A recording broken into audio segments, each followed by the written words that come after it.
नमस्कार साथियों, मैं राजेंद्र आप सबका स्वागत और अभिनंदन करता हूं अपने YouTube channel astrology based on लघु पारसरी में। पिछला मेरा वीडियो गुरु के गोचर के ऊपर था, मेष राशि में गोचर, जो 22 अप्रैल 2023 को शुरू हो चुका है। उसमें मेष से लेकर कर्क लग्न तक के लिए मैंने आपको जानकारी दी थी। आज मैं सिंह से लेकर वृश्चिक तक 4 लग्न बता रहा हूं आप सबको। पहला लग्न में 5 का अंक यह दिखाता है कि जातक की सिंह लग्न है। इस कुंडली के लिए शनि खष्टेश है और सप्तमेश है। शनि और गुरु के गोचर की मैं बात करूंगा, द्विग्रह गोचर की। राहु चूंकि गुरु के साथ ही स्थित है मेष में, इसलिए राहु की बात भी अपने आप हो जाएगी। तो मेष राशि में गुरु और राहु स्थित है और कुंभ राशि में शनि स्थित है।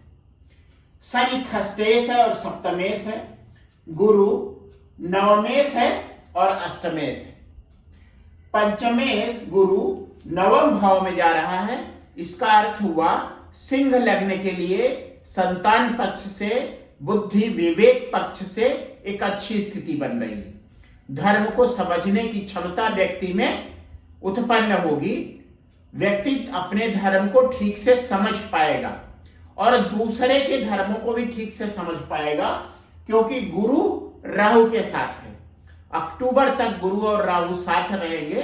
राहु का मतलब हुआ व्यक्ति का जो अपना धर्म है उससे दूसरा कोई धर्म, उससे अलग कोई धर्म, और गुरु का मतलब हुआ व्यक्ति का अपना धर्म। तो गुरु और राहु की युति नवम भाव में यह बता रही है कि व्यक्ति का इस 1 साल में, जब गुरु मेष राशि में है, झुकाव किसी दूसरे धर्म की ओर होगा। वह उसे समझने की कोशिश करेगा और ऐसा भी हो सकता है कि किसी दूसरे धर्म के तीर्थ स्थल पर या महत्वपूर्ण स्थानों पर, धार्मिक स्थानों पर वह यात्रा भी करे।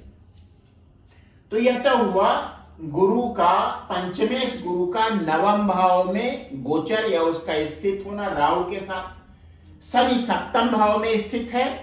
सप्तम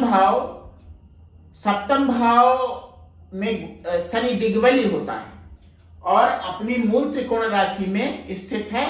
इसका मतलब पत्नी पक्ष से या पति पक्ष से सिंह लग्न के जातक जातिकाओं को कोई समस्या नहीं आएगी। हाँ, थोड़ी उदासीनता जो शनि का स्वभाव है वह अवश्य हो सकती है। इसके बाद अगर शनि की दृष्टि की बात करें तो शनि नवम भाव पर दृष्टि डाल रहा है, गुरु वहां स्वयं स्थित है। इस तरह से नवम भाव के फल व्यक्ति को अवश्य मिलेंगे। नवम भाव मतलब धर्म और पिता, और चूंकि गुरु पंचमेश है इसलिए पंचम भाव के भी अच्छे फल मिलेंगे। यहां पर थोड़ा सा राहु जो है एक विभ्रम की स्थिति पैदा करेगा, संतान की ओर से संतान को भ्रमित करेगा। और चूंकि राहु नवम भाव में पिता के भाव में स्थित है, इसलिए पिता को भी लेके एक भ्रम की स्थिति बनी रहेगी। यह हुआ गुरु राहु की स्थिति और शनि की उस पर तीसरी दृष्टि। शनि की 7वीं दृष्टि लग्न पर है और गुरु की 5वीं दृष्टि भी लग्न पर है। इसलिए व्यक्ति के व्यक्तित्व में और स्वास्थ्य में सुधार होगा। हाँ, कभी कभी ऐसा अवश्य हो सकता है कि उसे कुछ लगे ऐसा जैसे कि वह स्वस्थ नहीं है, और वह राहु के प्रभाव के कारण होगा। और उसमें यह विशेष महत्व की बात होगी कि सूर्य उस व्यक्ति की कुंडली में कहां स्थित है। यदि सूर्य लग्न में ही स्थित है या किसी अच्छे स्थान में, केंद्र या त्रिकोण में स्थित है, तब भ्रम की स्थिति नहीं होगी और व्यक्ति का स्वास्थ्य अच्छा भी रहेगा, वह अपने को स्वस्थ भी महसूस करता रहेगा। गुरु की 9वीं दृष्टि संतान भाव पर है और पंचमेश पर शनि की दृष्टि है, इसलिए पंचम भाव के अच्छे फल मिलेंगे। यदि व्यक्ति की उम्र संतान प्राप्ति की है और पति पत्नी इच्छुक हैं तो 1 साल में संतान की संभावना शनि और गुरु का यह द्विगोचर दिखा रहा है। तृतीय भाव पर गुरु की दृष्टि है तो तृतीय भाव के भी फल मिल सकते हैं, लेकिन शनि का कोई संबंध तृतीय भाव से नहीं है। जिन भावों से या जिन भावेशों से गुरु और शनि दोनों का संबंध होगा उनके फल मिलने की संभावना बहुत ज्यादा बढ़ जाती है और वे फल विशेष रूप से स्पष्ट रूप से दिखाई पड़ेंगे यदि व्यक्ति के जीवन में गुरु या शनि की महादशा चल रही है। अब बात करते हैं कन्या लग्न की। कन्या लग्न में चतुर्थे सप्तमेश गुरु अष्टम भाव में, वह भी राहु के साथ। इसका मतलब यह हुआ मां और पत्नी पक्ष से अच्छा गोचर नहीं है। और शनि छठे भाव में, शनि अच्छे परिणाम देने में सक्षम होता है, लेकिन शनि यहां पर पंचमेश भी है, इसलिए छठे भाव में उसका जाना अपनी मूल त्रिकोण राशि में बहुत अच्छा नहीं है। हाँ, यह है कि अगर व्यक्ति किसी परीक्षा की, किसी कंपटीशन की तैयारी कर रहा है तब उसमें उसे सफलता अवश्य मिल सकती है। किसी मुकदमे में जीत की स्थिति बन सकती है। इसके बाद गुरु की 5वीं दृष्टि व्यय भाव पर और शनि की 7वीं दृष्टि भी व्यय भाव पर। इसका मतलब हुआ छठा भाव, 8वां भाव और 12वां भाव गुरु और शनि दोनों से प्रभावित हो रहे हैं। इस 1 साल में कन्या लग्न के जातकों को अस्पताल, बीमारी, अचानक होने वाली बीमारी से किसी तरीके का नुकसान हो सकता है। उसे अस्पताल में जाना पड़ सकता है और उसका व्यय हो सकता है। यह भी हो सकता है कि किसी दूसरे अपने परिचित के लिए, प्रियजन के लिए उसे अस्पताल जाना पड़े, क्योंकि दोनों ग्रह शनि और गुरु छठे और 8वें में स्थित हैं और 12वें भाव पर इनकी दृष्टि है।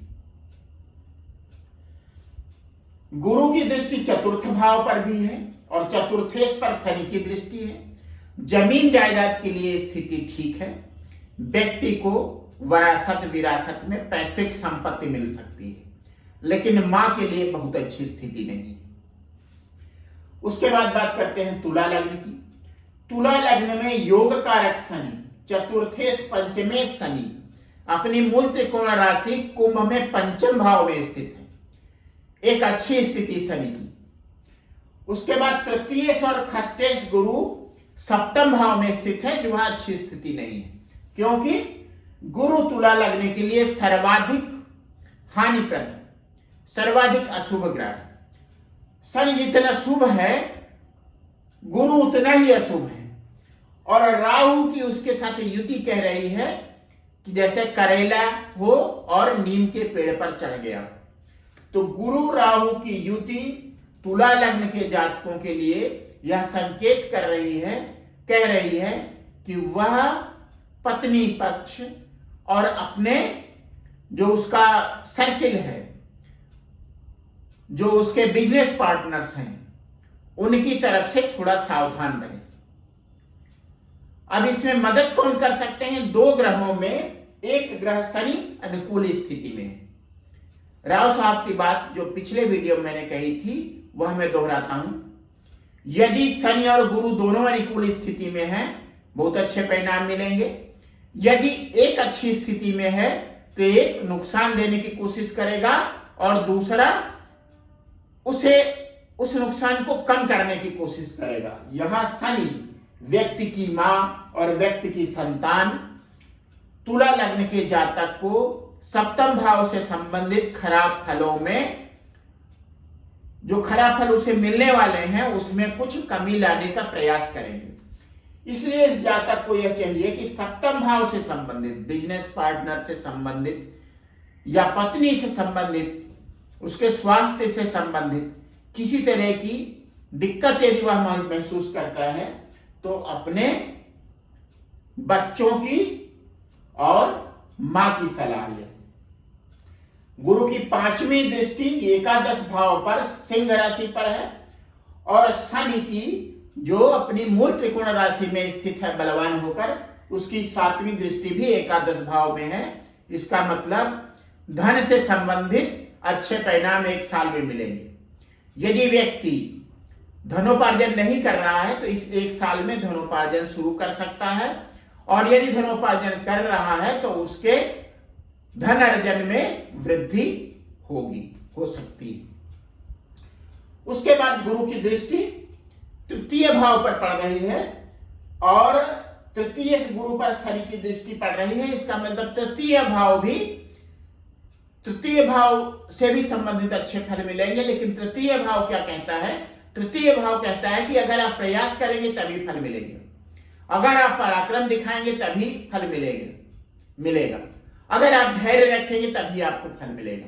तो आप प्रयास करें, धैर्य रखें, अपनी क्षमता का, अपने पराक्रम का पूरा उपयोग करें। यह बात हुई तुला लग्न की। अब वृश्चिक लग्न की बात करें।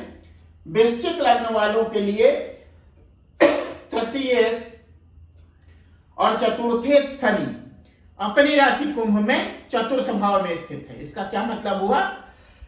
व्यक्ति को ऐसी जमीन मिल सकती है जो शहर से या कस्बे से थोड़ा बाहर हो, या गांव में जमीन मिल सकती है जो खेती के लिए उपयुक्त हो, या बाग लगाने के लिए, बगीचा लगाने के लिए उपयुक्त हो।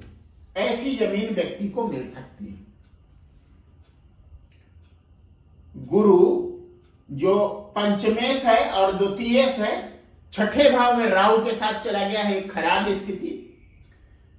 शनि की तीसरी दृष्टि यहां पर अवश्य आ रही है, लेकिन शनि तृतीय होने के कारण शुभ नहीं है, इसलिए उसकी इस दृष्टि का कोई अच्छा फल नहीं मिलेगा जातक को।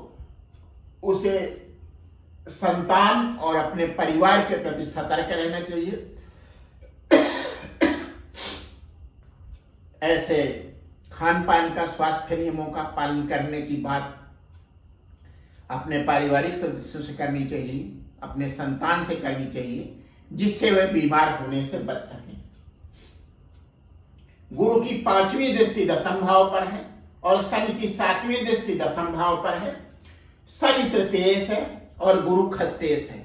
यह इस बात का इशारा करता है कि जातक को अपने व्यवसाय से संबंधित विषयों में, नौकरी से संबंधित विषयों में, या नौकरी में, व्यवसाय में मेहनत करना पड़ेगा, अपनी पूरी क्षमता का उपयोग करना पड़ेगा।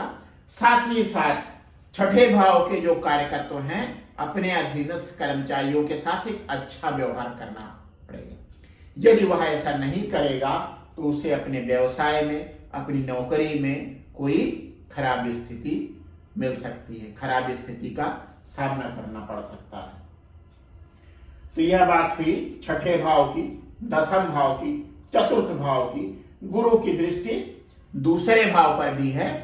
अब दूसरे भाव का स्वामी छठे भाव में चला गया है और छठे भाव से द्वितीय भाव पर दृष्टि डाल रहा है। गुरु की दृष्टि विशेष करके जब वह शुभ हो तो बहुत शुभ होती है, लेकिन छठे भाव में स्थित होने के कारण, वह भी राहु के साथ स्थित होने के कारण, गुरु एक तरह से उसके कारकत्व में, उसके शुभत्व में कमी आ गई। इसलिए वृश्चिक लग्न के लिए यह गोचर कोई बहुत अच्छा गोचर नहीं। बस आज मैं इन चारों लग्नों का विवरण यहीं समाप्त करता हूं। अब मेरा जो अगला वीडियो होगा वह धनु लग्न से शुरू होगा और मीन लग्न पर समाप्त होगा। इसका मतलब वह तीसरा और अंतिम वीडियो होगा। आप सबको बहुत बहुत धन्यवाद मेरे वीडियो को ध्यान से सुनने, देखने के लिए। उनको लाइक करने, शेयर करने और सब्सक्राइब करने के लिए एक बार फिर से आप सबका बहुत बहुत धन्यवाद।